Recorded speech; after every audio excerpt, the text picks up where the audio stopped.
gambaran secara makronya dulu, di mana dari Moka sendiri sepanjang 2019 kami memproses sekitar 21 triliun rupiah kontribusi terhadap perekonomian Indonesia melalui UKM yang terdaftar sebagai merchant Moka gitu. Jadi dari 30.000 merchant Moka itu sepanjang tahun 2019 totalnya ada 216 juta transaksi. Satuan transaksinya di mana nominalnya ada sekitar 21 triliun. Tentunya di 2020 kami akan mengincar lebih banyak lagi. Kami ingin lebih banyak lagi membantu UMKM di luar sana, jadinya pasti jumlah yang lebih banyak akan kami expect di tahun ini. Selanjutnya Moka sendiri seperti tadi pagi juga udah sempat diberitahukan oleh Haryanto CEO kami sendiri sudah berkembang ke ekosistem digital payment ya, jadi kami bukan another payment solution tapi lebih ke payment acceptance. Kami menerima semua mobile payment yang tersedia di luar sana, satu-satunya yang paling lengkap bahkan tadi yang paling pertama justru di POS. Jadi OVO, Dana, Akulaku, Kredivo, GoPay, Link Aja, bahkan WeChat Pay dan Alipay itu semua bisa diterima di Moka. Di mana produk ini sendiri baru kami kembangkan sebenarnya di akhir 2018. Jadi pertumbuhan dari 2018 ke 2019 itu 12 kali lipat. Jadi nilainya sendiri kalau dinominalkan ke dalam rupiah itu sekitar 1,1 triliun gitu ya. Jadi mungkin kalau kita lihat jumlah nominal total yang diproses oleh merchant Moka melalui platform kami ada 21 triliun. Kalau kita lihat angkanya yang digital tuh baru 1,1 triliun, tuh kelihatannya kecil banget. Padahal sebenarnya itu udah berkembang 12 kali lipat dibanding tahun sebelumnya. Jadi kami expect juga di tahun ini lebih banyak lagi merchant kami yang mengadaptasi digital payment. Makanya itu juga salah satu kami mengadakan A Cup of Moka seperti ini supaya juga ada edukasinya bahwa digital payment juga sebenarnya adalah salah satu solusi yang bisa digunakan oleh para merchant Moka gitu. Selanjutnya mungkin secara snapshot aja dari 3 industri. Yang pertama yang sebelah kiri F&B, mungkin 2019 yang lagi ngetrend boba drink ya. Tadi pagi ada Bu Jacqueline dari Kokumi yang hadir sebagai representatif merchant Moka. Rata-rata dari semua merchant boba yang menjual boba di Moka itu menjual sekitar 210 porsi gelas boba per bulan setiap outlet ya. Jadi bisa dibayangkan kalau outletnya lebih dari 1 ya, misalkan kayak Kokumi sendiri tadi udah lebih dari 30 ya, 36 di Februari bakal jadi 65 gitu ya. Jadi on average satu outlet yang menjual boba di merchant Moka itu menjual sekitar 210 gelas gitu.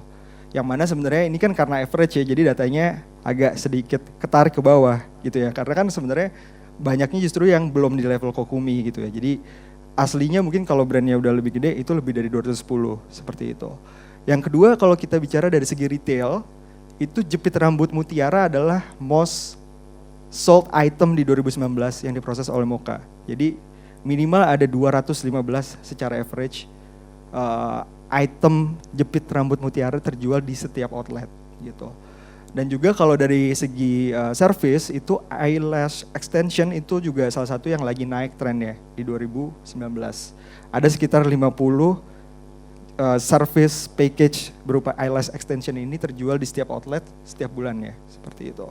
Nah sekarang kita langsung masuk ke food and beverage dulu buat Bapak Ibu sekalian, teman-teman yang backgroundnya dari F&B, dari kuliner. Nah ini merupakan tren F&B di 2019, jadi kami hanya memfilter kira-kira yang naik di 2019 itu ada apa aja sih gitu. Nah kalau kita lihat pertama, ini mungkin biar bisa difoto. Oke, kalau kita lihat pertama, sebenarnya ada satu tren yang baru muncul yaitu cheese toast. Yang mana mungkin Bapak Ibu atau teman-teman sekalian di sini tahu ada juga salah satu grup kopi yang besar dia juga mengeluarkan brand toast ya. Nah, cheese toast sendiri memang ternyata traction-nya cukup tinggi di 2019. Kita bisa lihat dari Januari, kebetulan datanya sendiri diambil di sekitar pertengahan Desember ya. Jadi saat itu udah mulai menurun karena udah mulai liburan. Makanya kita bisa lihat traction-nya rata-rata menurun gitu. Kalau untuk merchant Moka mungkin agak sedikit berbeda dengan yang dialami Bapak Ibu sekalian di toko. Tapi secara average dipukul rata kira-kira trennya seperti ini. Di mana cheese toast sendiri itu yang warna biru yang paling atas itu ya. Itu trennya paling tinggi sepanjang 2019. Padahal itu mungkin sebenarnya seperti toast yang pakai cheese biasa gitu ya. Cuman seolah-olah itu seperti inovasi baru dan ternyata memang direspon dengan baik oleh pasar gitu. Nah yang kedua, yang justru sebenarnya ini bukan terdengar sebagai sesuatu yang baru adalah rokupang, roti kukus panggang. Itu kan mungkin udah makanan yang cukup common dan cukup lama ada ya, dari zaman masih sekolah itu mungkin di depan sekolah banyak. Nah ternyata rokupang ini mengalami rise yang cukup tinggi di 2019, bisa dilihat yang warna hijau di situ, di mana mungkin puncaknya di bulan Maret, dekat-dekat menuju bulan puasa tahun lalu gitu. Tapi sebenarnya on average setiap bulannya dia cukup stabil, di bawahnya cheese toast gitu. Nah yang ketiga adalah sebenarnya cheese tea. Jadi kalau Bapak Ibu sekalian yang tahun lalu sempat ikut acara Moka yang serupa kayak gini, kami juga menyebarkan tren 2018 dan untuk membaca prediksi di 2019. Di situ kami udah memprediksi cheese tea itu bakal naik gitu. Dan ternyata memang benar, cheese tea warna merah itu nomor 3 tertinggi, transaksinya cukup stable setiap bulannya. Dibandingkan dengan cheese toast atau misalnya kayak tadi rokupang, mungkin dia sedikit lebih tidak fluktuatif ya, lebih stabil. Dan berikutnya ada mentai ya, jadi mungkin mentai sendiri ini kan sebenarnya sejenis saus ya. Jadi kalau di 2018 atau bahkan dari 2017 kita sering melihat tuh yang namanya apa-apa dibumbuin sama salted egg gitu ya. Nah di 2019 itu ternyata walaupun mentai itu tadinya banyaknya di sushi atau di salmon, tapi ternyata banyak sekali para pelaku bisnis yang bereksperimen dengan mengemas makanan mereka dengan saus mentai, dan itu ternyata responnya cukup baik di pasar. Selanjutnya ada long fries. Nah ini mungkin juga bentuknya biasanya franchise ya, cukup banyak juga kita lihat di lapangan. Itu juga lumayan bagus di 2019. Dan juga yang terakhir adalah makaroni yang memang ini semacam all time favorite ya, jadi memang setiap tahun selalu keluar gitu. Oke, selanjutnya mungkin saya ingin membandingkan nih yang di 2018 tuh yang top 3-nya pas di 2019 apa kabar nih? Apakah mereka masih rame atau enggak, masih laku atau enggak di pasaran? Nah di sini kita lihat sebenarnya pas di 2018 atau tahun lalu, versi presentasi ini yang versi sebelumnya, waktu itu kami memang sempat memprediksi bahwa salted egg atau ayam geprek atau taichan itu memang akan tetap punya pasarnya sendiri, tapi akan bertahan jika ada inovasinya gitu. Kalau misalnya tidak ada inovasi mungkin akan menurun trennya. Yang mana kita bisa lihat ternyata memang ayam geprek nggak hanya di 2018, di 2019 sendiri on average hampir 1.700 sampai 1.800 porsi terjual setiap bulannya. Itu yang paling atas, yang warna biru. Nah, yang kedua adalah sate taichan. Ya walaupun sate taichan masih di bawah ayam geprek penjualannya, tapi sate taichan sendiri juga masih cukup stabil di 2019. Dia penjualannya sekitar 1.200 sampai 1.300 porsi per bulan, per outlet yang terjual. Sementara salted egg ini yang tahun lalu sebenarnya dia bersaing dengan ayam geprek, itu sudah menurun drastis sekarang. Angkanya di sekitar 500 sampai 600, ya 550 porsi terjual per bulan. Jadi bisa kita lihat bahwa memang bisa jadi tadi kan 2019 ada mentai ya, saus mentai yang sedang naik. Itu kalau misalnya nggak ada inovasi pun mungkin di 2020 bisa lama-lama market juga jenuh. Makanya memang terus dibutuhkan inovasi di sana. Mungkin satu hal yang menarik yang tidak tercapture di sini adalah dari data yang kami punya, ternyata sate taichan sendiri sudah bergeser behavior orang-orang dalam mengkonsumsinya. Jadi di 2018 itu trennya adalah sate taichan untuk makan siang. Jadi biasanya dia sekali pesan tuh dalam satu, yang bisa dibaca oleh Mokan, dalam satu kali order, satu invoice ya, satu bon, itu biasanya sate taichannya cuma 1 porsi atau 2 porsi dan rata-rata dipesan untuk jam makan siang. Ternyata di 2019 sate taichan sendiri dipesannya banyak di atas jam 10 malam. Dan sekali pesan itu bisa, satu invoice itu bisa 5 porsi. Jadi mungkin sate taichan sendiri di 2019 itu bergeser menjadi makanan yang sharing buat bareng-bareng, dipesan dalam jumlah banyak dan dimakannya untuk malam hari gitu, untuk makan malam, seperti itu. Lanjut, nah ini coffee shop yang tadi pagi juga sempat dibahas sama Pak Leo ya, Pak Leo Teo Sabrata yang bilang coffee shop sendiri memang udah mulai ada di mana-mana sekarang, udah mulai jenuh. Nah di sini kita lihat kalau secara item yang dijual oleh coffee shop, memang es kopi susu masih merupakan menu yang paling favorit, ya kan? Karena itu menu yang paling basic, mungkin setiap toko sendiri punya es kopi susu gayanya sendiri, andalannya gitu. Yang mana kalau kita lihat di sini mungkin saya bantu cara bacanya. Untuk sumbu yang ke kanan itu adalah kira-kira transaksi per bulan itu ada berapa, di mana es kopi susu yang paling kanan adalah sekitar 400 gelas terjual per outlet setiap bulannya. Nah, garis yang atas adalah revenue per bulan, di mana selain es kopi susu ini secara porsi gelasnya itu cukup banyak terjual setiap bulan, ternyata memang secara revenue juga cukup tinggi. Nah, ukuran lingkarannya itu adalah jumlah outlet yang menjual es kopi susu. Jadi memang es kopi susu sendiri juga emang agak sedikit pasaran ya, hampir di semua toko coffee shop tuh ada. Tapi memang tetap paling laku dan memang penghasil revenue yang paling besar, seperti itu. Sementara yang menarik justru adalah inovasi-inovasi yang dikeluarkan cenderung di semester 2 2019, di mana mulai banyak coffee shop yang mengeluarkan pandan latte. Jadi atau apapun dicampur dengan pandan gitu. Yang mana pandan sendiri di sini memang secara monthly transaction itu hanya sekitar 240 per bulan, 240 gelas per bulan. Kalau kita lihat tapi revenue-nya dia lebih tinggi dari es kopi susu. Karena kan mungkin biasanya es kopi susu sendiri harganya cukup terjangkau ya, cukup sekitar 15 sampai 35 ribu yang biasanya di kedai coffee shop yang kecil. Tapi kalau misalkan pandan latte mungkin dia dijualnya bisa lebih mahal, dan karena kita lihat lingkarannya sangat kecil, itu berarti adalah coffee shop yang menjual pandan latte ini masih sedikit gitu. Padahal dia secara revenue tuh bagus, secara transaksi dia udah ngalahin cappuccino, espresso, flat white, cafe latte. Jadi misalnya kalau teman-teman, Bapak Ibu sekalian yang punya bisnis di F&B terutama di coffee shop, mungkin bisa coba varian unik seperti pandan gitu. Selanjutnya yang masih cukup trending di 2019 adalah cafe latte, cappuccino dan americano. Pretty generic, ada di sekitar 100, 110, 120 gelas per bulan, di mana secara revenue juga masih cukup lumayan gitu ya, dan dijualnya pun cukup pasaran juga, cukup selalu ada di hampir setiap toko. Nah di sini kita juga bisa mempelajari bahwa sebenarnya espresso atau red velvet latte itu mungkin udah nggak begitu laku lagi. Secara porsi mungkin udah nggak begitu banyak, dan secara revenue dia juga udah nggak begitu menghasilkan banyak juga buat company tiap bulannya.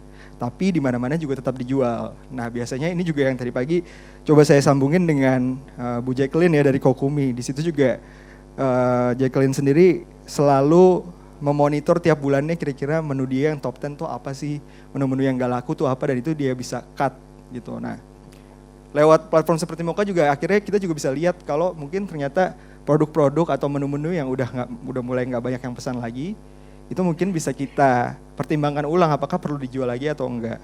Dan instead kita bisa fokus ke menu-menu yang memang secara tren sepanjang tahun dari sampel F&B sendiri kan sekitar 60% dari 30.000 merchant Mocha. Jadi misalnya cukup valid ya angka yang ada di sini. Itu memang stable selama 1 tahun di 2019. Seperti itu. Lanjut. Nah, karena tadi pagi juga kebetulan tamunya juga boba, dan memang boba adalah 2019 adalah tahunnya boba. Di sini kita bisa lihat kalau sebenarnya hampir semua toko yang menjual boba itu pasti varian yang paling banyak dijual adalah classic brown sugar yang pakai gula merah. Itu bisa dilihat lewat lingkarannya yang besar di sini. Ini cara melihatnya sama seperti tadi, yang kanan adalah jumlah porsi terjual tiap bulan, atas adalah revenue, lingkaran adalah jumlah toko yang menjualnya. Nah kalau kita lihat di sini sebenarnya tanpa menyebut merek bobanya sendiri, kita bisa tahu sebenarnya yang kanan itu adalah merek-merek yang dijual oleh menu-menu unik yang dijual oleh toko tertentu gitu. Jadi ada salah satu boba shop yang merupakan merchant Mocha, dia menjual White Rabbit menunya. Tanpa harus saya sebut, mungkin beberapa yang penggemar boba di sini tahu yang mana ya, yang depannya H ya. Nah itu dia menjual semacam kayak varian itu rasa kayak permen zaman dulu, permen kelinci. Nah dia jadiin boba gitu, base-nya dari rasa permen tersebut. Nah kalau kita lihat di sini sebenarnya transaksi yang terjual itu secara average sangat banyak tiap bulan. Hampir sekitar 700 gelas terjual, secara revenue juga paling menguntungkan. Tapi yang menjual mungkin hanya toko itu ataupun mungkin hanya beberapa kompetitor dia. Jadi lingkarannya sangat kecil. Ini sangat unik gitu. Nah ini justru bisa kita lihat juga yang sebelahnya, Mixed Fruit. Mixed Fruit itu sebenarnya jualannya Bu Jacqueline yang tadi pagi, Kokumi. Karena Kokumi sendiri kan nggak hanya classic brown sugar kan, tapi dia juga fokusnya lebih ke juice sebenarnya, Mixed Fruit. Dimana ternyata Mixed Fruit ya sendiri itu sebenarnya penjualannya juga bagus, revenue juga oke, dan yang menjual tuh belum banyak. Walaupun dia masih dalam segmen boba. Jadi kalau memang Bapak Ibu sekalian itu ada di industri ini, mungkin bisa antara mengadaptasi ini atau mungkin menemukan formula sendiri yang unik selain classic brown sugar gitu. Karena dua ini adalah ciri khas dari toko yang berbeda nih. Mereka punya ciri khasnya masing-masing gitu. Nah selain classic brown sugar, baru habis itu mungkin yang cukup layak untuk dipertimbangkan adalah lemonade, caramel, dan regal. Itu juga yang jual masih nggak begitu banyak. Sementara mungkin yang less profitable adalah Ovaltine dan matcha. Itu mungkin peminatnya nggak begitu banyak di tahun 2019. Oke, lanjut. Ya, kurang lebih tadi adalah tren dari segmen F&B. Sekarang kita masuk ke retail. Nah, retail sendiri sebenarnya memang yang paling mendominasi di Mocha adalah fashion, penjualan baju. Di mana sebenarnya peak dari retail sendiri kalau merchant-merchant Mocha itu ada di bulan Ramadan setiap tahun di bulan puasa. Yang mana ternyata di tahun lalu mungkin nggak tahu sama atau enggak seperti yang toko ibu misalnya memang menjual fashion retail juga. Kalau tahun lalu di Mocha itu justru kenaikan transaksinya sudah terjadi dari 2 bulan sebelum bulan puasa. Gitu. Jadi ini insight yang cukup menarik dari kita. Mungkin misalnya punya fashion retail juga itu bisa mempersiapkan stok nggak terlalu mepet dengan bulan puasanya gitu. Karena memang justru tren pembeliannya sudah terjadi dari lumayan jauh sebelumnya gitu, 2 bulan sebelumnya. Kan bulan puasa sendiri tahun lalu di bulan Mei, di bulan Februari cukup menurun, tapi abis itu bulan Maret dan seterusnya udah mulai cenderung naik gitu. Selanjutnya, nah ini tadi yang udah sempat dibahas di depan ya, jadi memang kalau item sendiri yang paling laku tahun lalu adalah jepit rambut mutiara gitu. Nah ini mungkin berhubungan dengan tren fashion tahun lalu ya, kebetulan saya kurang gitu update sama fashion seperti ini gitu. Cuman kalau secara data yang kami punya di Mocha gitu memang jepit rambut mutiara ini yang paling laku gitu tahun lalu. Mungkin di tahun ini bisa coba dicari reference arah fashion di tahun 2020. Nah, selanjutnya saat kita cari apa sih sebenarnya segmen yang paling performing di tahun 2019 memang masih baju muslim sama seperti 2018. Di mana total dari semua item yang terasosiasi pada produk baju muslim itu yang terjual sepanjang 2019 ada lebih dari 5.000 item per outlet per bulan. Jadi rata-ratanya 5.000. Jadi sangat banyak sekali itu per bulan ya dan per outlet. Dan juga spesifik item kalau tadi kan jepit rambut tuh ya yang sekitar 200-an. Spesifik item kalau di baju muslim adalah khimar atau mungkin semacam jilbab panjang, jilbab syar'i itu paling laku itemnya di 2019. Sementara growth dari khimar sendiri ada 96% peningkatannya.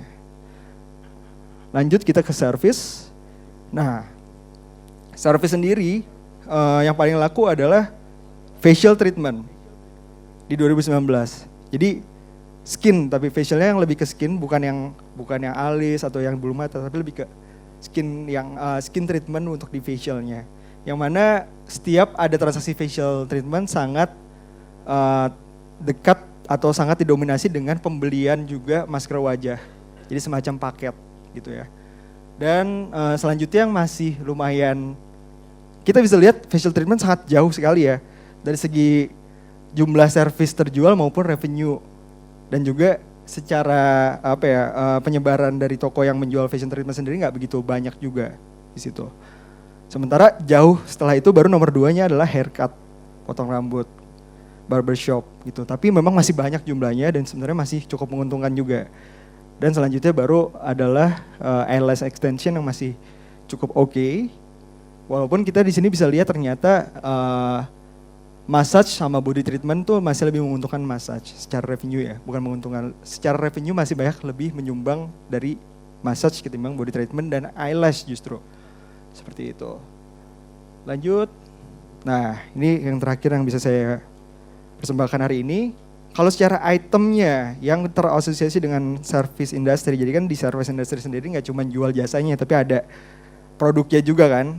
Nah, itu sebenarnya yang paling banyak kepake itu shampoo gitu. Walaupun tadi yang paling banyak treatmentnya itu adalah si facial ya, tapi ternyata barbershop yang selisihnya jauh itu masih menyumbang shampoo, penggunaan shampoo yang paling banyak di 2019. di mana sekitar ada 200 transaksi yang ada hubungannya dengan shampoo. Tiap bulannya terjadi, revenue-nya memang nggak begitu besar, outletnya tapi cukup banyak gitu. Nah justru yang paling profitable adalah essential oil, atau yang biasanya kayak wangi-wangian yang ada roll on-nya gitu, yang kecil. Nah itu biasanya, itu justru di 2019 adalah penyumbangan revenue cukup besar setiap bulannya. Dan yang menjual sendiri tidak begitu banyak.